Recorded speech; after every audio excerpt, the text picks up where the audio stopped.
Միանշանակ հայ առաքելական եկեղեցին մաքրվելու խնդիր ունի, բայց այսօր այդ խնդիրը դրված չի։ Ես դրա համար ի սկզբանե արձանագրեցի, որ Նիկոլ Փաշինյանը շատ լավ իմանալով թե ով է Գարեգին Բ-ն եւ տարիներ շարունակ ինչով է զբաղվում, երբ որ ինքը եկել է իշխանության, ինքը փառաբանել է Գարեգին Բ-ին, ֆոտո հրապարակելով եւ ասելով սա դարակազմիկ ֆոտո է, ես եւ Գարեգին Բ-ն։ Դե խնդիրներ կային, փորձել են հարթել, այդտեղ ինչ պատվան կա, պարոն Սաֆարյան։ Ուր է այդ, որն է այդ խնդիրները եւ ինչպես են փորձել հարթել։ Որևիցե գործողությամբ այս իշխանությունները չեն փորձել հարթել այն խնդիրները, որոնք կան հայ առաքելական եկեղեցու վերնախավում։ Եվ գործողություններ կատարում են մենակ այն բանից հետո, երբ որ Ադրբեջանի հոգևոր առաջնորդը հայտարարում է, որ հայ առաքելական եկեղեցին մեր հակառակորդն է եւ վտանգ է հանդիսանում։ Բայց եթե իրենք խնդիր էին տեսնում, այդ խնդիրների մասին գիտեին տարիներ շարունակ։ Ունեին բարձր հեղինակություն ժամանակին եւ այդ հեղինակությունը ոչ թե չէր օգտագործվում, որպեսզի ազդեն այդ վերնախավի մաքրման վրա, այլ այդ հեղինակությունը օգտագործվում էր պաշտպանելու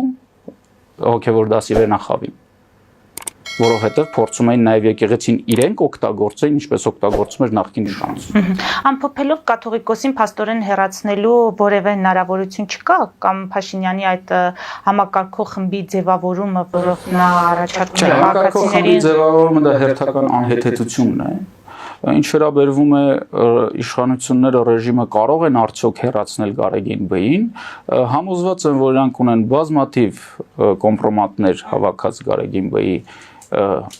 նկատմամբ եւ կկիրառվեն այդ արդյոք դրանք չեն կիրառվի, կմիջամտի արդյոք Ռուսաստանը տվյալ հարցում, որովհետեւ նաեւ հայտնի է Գարեգին Բ-ի մի շարք կապեր Ռուսաստանի հետ։ Եթե միջամտի, ապա կմիջամտի որ կողմից, այսինքն կարող է եւ միջամտել, ասել Գարեգին Բ-ին, ասել դու հրաժարական տուր գնա, կարող է միջամտել Նիկոլ Փաշինյանն ասել դադարեցրու այս ճնշումները։ Այսինքն դժվար է ասել այս process-ը ուր կգնա, սակայն եթե շատ վատ է դա, բայց եթե իշխանություններին հաջողվեց Գարեգին Բ-ին հեռացնել այսօր,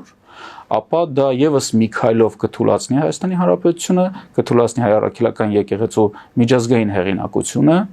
Ես ինքս կողմ լինելով, որ Գարեգին Բ-ն չպիտի լինի կաթողիկոս, չեմ ուզենա, որ այսօր այս արշավի շրջանակներում Գարեգին Բ-ին հաջողվի հեռացնել, որովհետև դա վնասում է մեր երկրին։ Իսկ որ եկեղեցին պետք է մաքրվի, միանշանակ պետք է մաքրվի, եւ մենք տեսել ենք եւ ոչ միայն վերնախավին, առհասարակ մեր հոգեվորականների բազմաթիվ ուրեմն վարկագծեր, որոնք վահել չեն ոչ մեր եկեղեցուն, ոչ մեր հոգեվորականներին, եւ այո, դրանով պետք է զբաղվել։ Բայց կրկնում եմ, այս իշխանությունները այդ ամենի հետ որևիցե խնդիր չունեն, նրանք խնդիր ունեն հարվածելու կառույցին եւ կառույցի հեղինակությանը։